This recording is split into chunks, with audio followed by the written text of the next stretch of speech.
two key institutions, the NPA and SARS, are likely to come under a lot more pressure as procedures have begun to appoint successors to the people currently running them.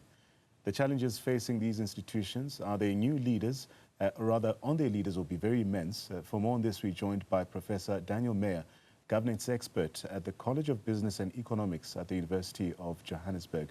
Professor Meyer, good to have you on the program this evening. So SARS is entering a leadership transition at a time of political flux in the country.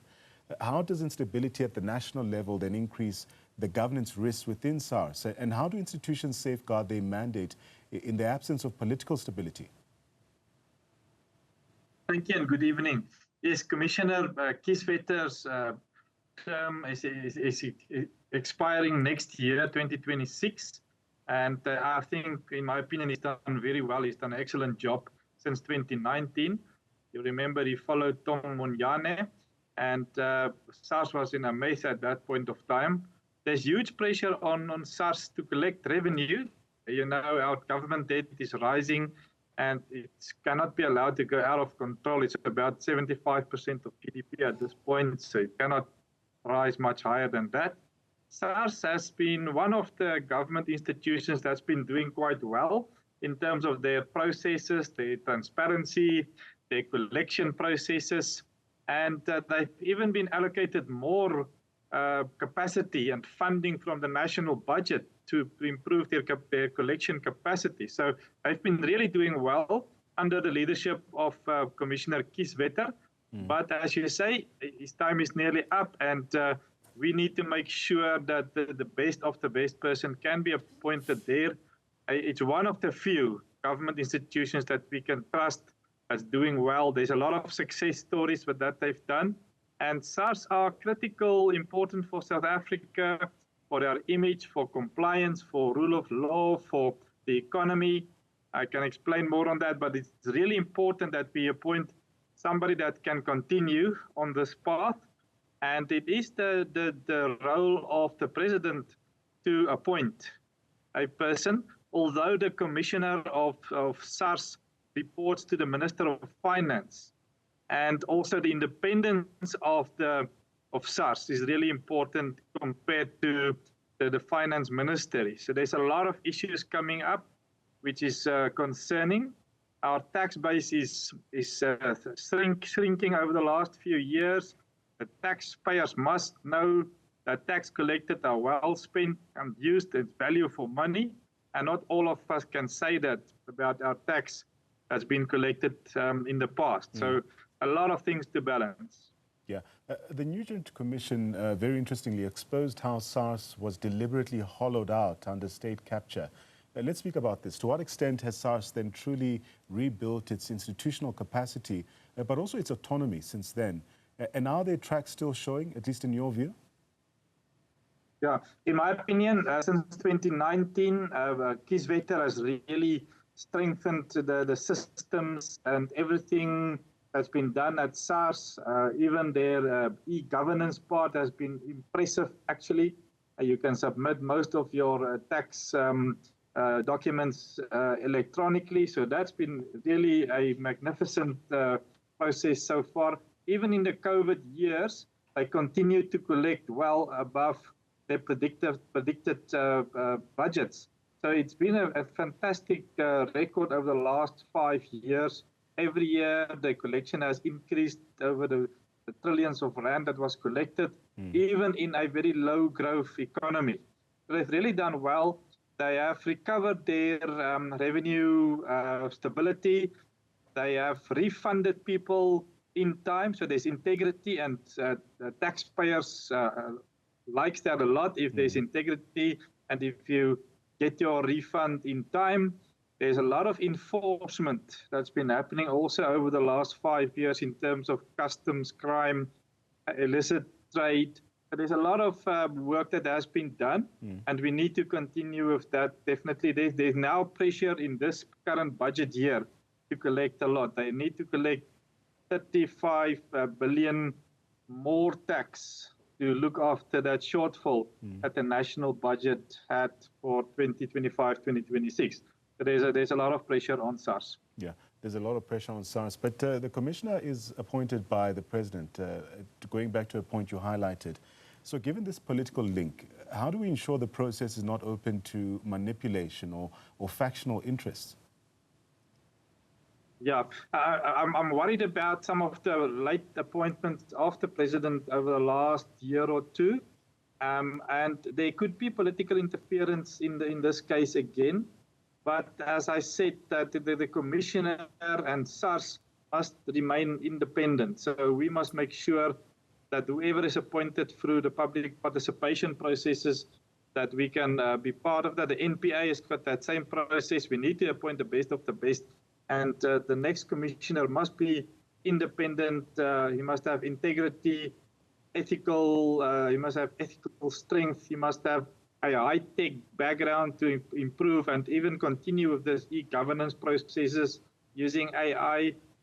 There's been talks by SARS that they are investigating AI processes to help them to find and collect more taxes. They must have fantastic leadership, but also not be scared to investigate people that's close to politicians or politicians that has been transgressing. We have seen it now, many cases. You've looked at the Tembisa Hospital. There's a lot of corruption still happening, and the SARS commissioner will have to be at the forefront of investigating these high-profile people that's been in the news. Yeah. What legislative reform around appointments, for instance, would this help depoliticize the role, if possible? I would say definitely. We need to have more public participation, openness, transparency when we appoint people like this, because of the importance of the commissioner, as well as, let's say, for example, the governor of the Reserve Bank, which also must remain independent when they take decisions. Their decisions affects the economy, it affects monetary policy. SARS affects the fiscal policy highly. It also affects the economic growth that we've got. We've already have a very high tax rate, and people are heavily taxed in South Africa compared to some other countries.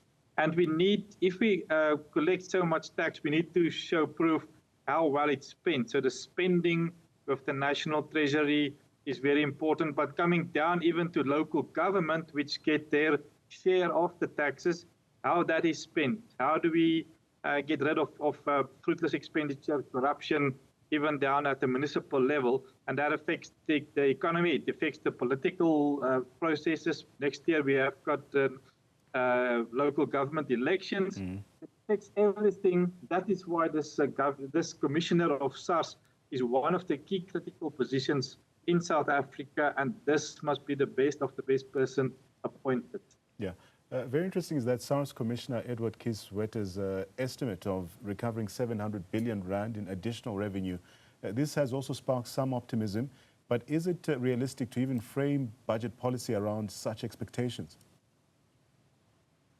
Yes, I think it's a bit too optimistic. I think over time we see that the economy is not growing. We need a fast-growing economy for the tax levels to increase. So we need, it's linked to the economy. If the economy is doing below 1%, then we cannot collect much more than's been done so far. He's been given more funding to have more capacity to find people that's not paying tax.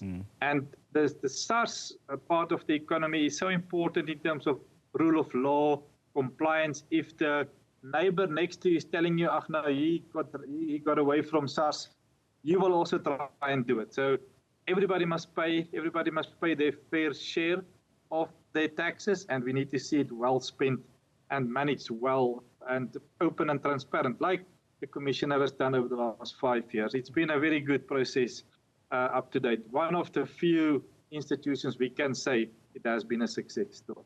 Yeah, but what are the governance risks of making fiscal assumptions based on enforcement potential that may not materialize here?